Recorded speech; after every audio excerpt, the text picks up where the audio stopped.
Boa tarde, gente. Hoje eu vim falar um pouquinho com vocês sobre COBOL, Wi-Fi, Apollo 11. O que que essas coisas têm em comum, né? Não, eu não vou falar de COBOL, não vamos programar COBOL hoje. Não chegou na minha... Não é minha expertise essa linguagem.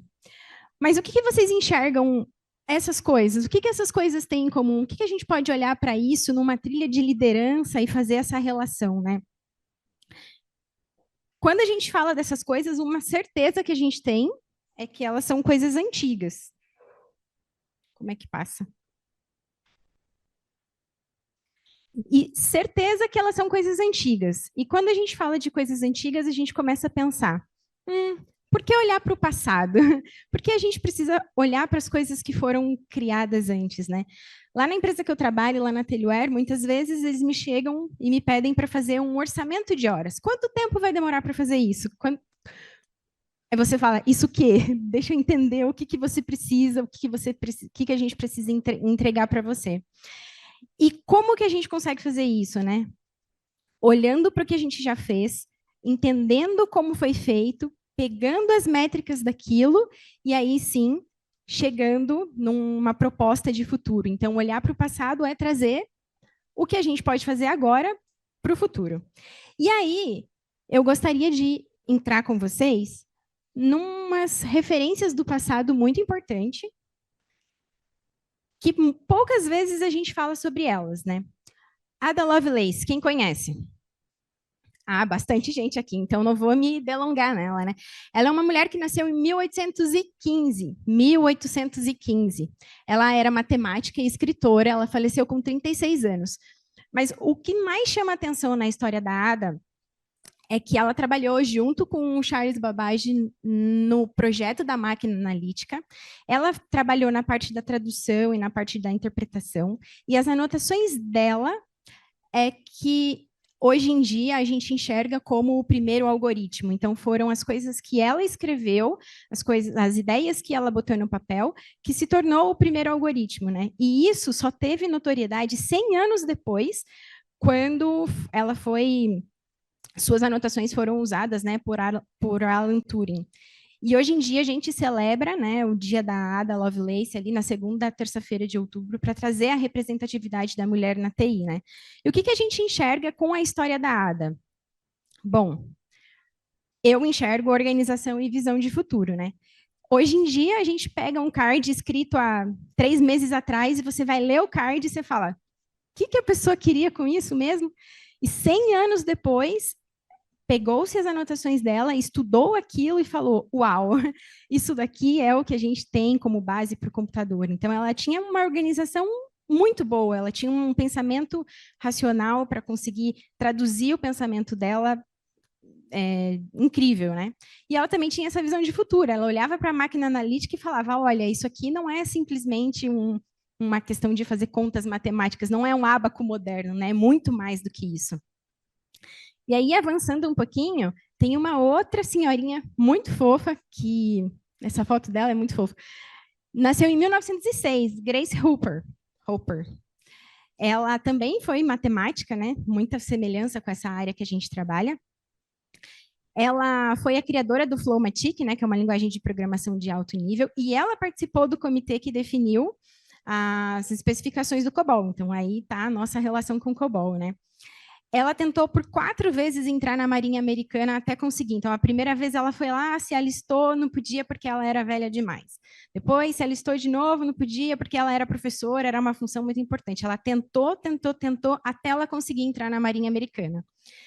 E ela também foi a responsável por criar o primeiro compilador. Se hoje a gente escreve programação com if-else, né, linguagem em inglês praticamente, muito a gente deve a ela. E também, hoje em dia, a gente fala muito sobre encontrei um bug, né? Meu sistema tem esse bug aqui, a gente não consegue, vamos debugar, virou verbo e tudo mais. E ela foi quem estava ali quebrando a cabeça, olhando para o que tinha sido feito e não conseguia achar o problema. E cadê o problema? Abre o raio do computador e lá dentro tem um inseto. Então, foi a partir dela também que a gente que trouxe, né, essa questão do bug, de toda essa linguagem de programação que a gente trabalha hoje em dia. E o que, que eu vejo nela? Eu vejo nela muita determinação. Ela tentou entrar na Marinha, tentou de novo, ela participou de comitê, ela corria atrás, e ela tinha uma criatividade imensa. Quem que naquela época ia pensar, bom, vou abrir então esse raio desse computador e ver o que está ali dentro, né? Ah, tá um inseto. É uma criatividade que não está limitado ao que ela já sabia, né? Ela vai além. E aí também tem outra pessoa que eu admiro demais. É uma atriz super famosa, muitas pessoas devem conhecer. Ela nasceu em 1914, então também do nosso passado. Hedy Lamarr. Ela foi casada e esse marido dela era muito controlador. Ele tinha relações comerciais lá, ele fazia negócios com Hitler naquela época da Segunda Guerra, da Segunda Guerra. E teve uma coisa bem curiosa da história dela, né? Ela, numa festa em que ela era praticamente prisioneira, ela vivia dentro do castelo dela, não podia sair de jeito nenhum. Teve um evento social, ela botou as joias mais caras que ela tinha, foi para o evento, e do evento ela fugiu do marido, né? Ela fugiu da Europa para os Estados Unidos. Lá ela continuou a carreira dela de atriz.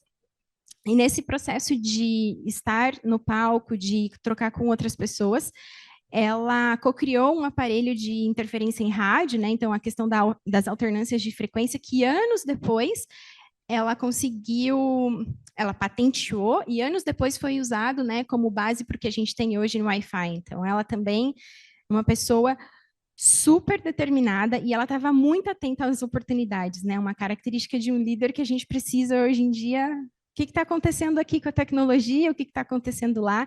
O tempo todo, ela tinha uma oportunidade, ela saía, corria atrás, ela não deixava as coisas, mesmo quando não era da área dela, né? Ela estudou, enquanto ela era casada com, né, enquanto ela morava na Europa, ela estudou sobre a indústria bélica, ela entendia muito sobre isso, então foi isso também que ajudou ali na questão da construção da alternância de frequências. E aí, a gente chega na Katharine Johnson. Ela, uma matemática também, e na verdade ela é principalmente uma cientista espacial, né? Ela foi a pessoa responsável por, ou na verdade uma das, né? A gente tem um filme muito bacana que fala sobre a história delas, né? Que ajudou a calcular a trajetória do Apollo 11. O Apollo 11 foi a primeira missão bem-sucedida para a Lua, né? Então, como que uma mulher negra na época, né, uma computadora de cor, inclusive eram segregados lá dentro da NASA, né, não frequentavam o mesmo banheiro que outras pessoas, conseguiu enxergar as coisas que deveriam ser feitas e como deveriam ser feitas, né? Na Catherine, a gente vê muito foco em resultado e persistência. Ela tem uma parte da história dela que conta que eles estavam fazendo testes e durante os testes, uma das missões deu errado, e eles tentaram, e ela tinha dito para ser colocado um código dentro da missão que era para evitar com que a falha acontecesse. E aí eles disseram, não vamos fazer isso agora. Aconteceu o problema, eles ficaram mais de 9 horas numa sala, recalculando a rota para aquela missão conseguir voltar para a Terra. E aí, nesse momento, ela virou para o chefe dela e falou assim, próxima missão que a gente for fazer, esse código antifalha precisa estar lá para a gente conseguir trazer as pessoas em segurança de volta, porque a missão não é só pisar na Lua, é voltar da Lua em segurança. Então, ela tinha muito foco em resultado e muita persistência. E agora, eu pergunto para vocês, né, o que elas têm em comum? O que todas essas pessoas, olhando para o passado, né, elas têm em comum?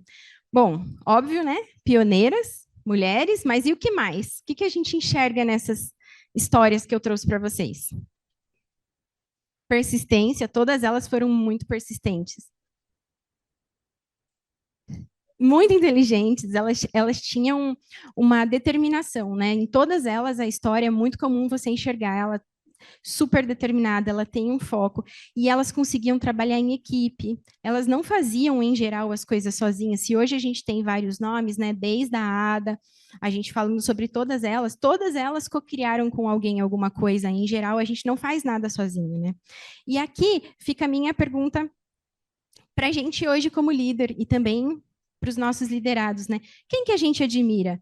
Quem que a gente gostaria de abraçar essa pessoa e falar assim, eu vejo em você essa característica e isso faz muita diferença para o nosso time, né? Quem que é a pessoa que você vai mandar lá no LinkedIn público? Não vai esperar 100 anos para daqui a 100 anos alguém reconhecer essa pessoa, reconhecer hoje, né? Fica o meu convite aqui para vocês fazerem isso, enxergar nos líderes que somos e nos líderes que gostaríamos de ser e nas pessoas que estão hoje em dia ao nosso lado, as características que a gente mais admira nelas e tornar isso público. E aqui eu trouxe algumas referências para vocês também de inspirações, né?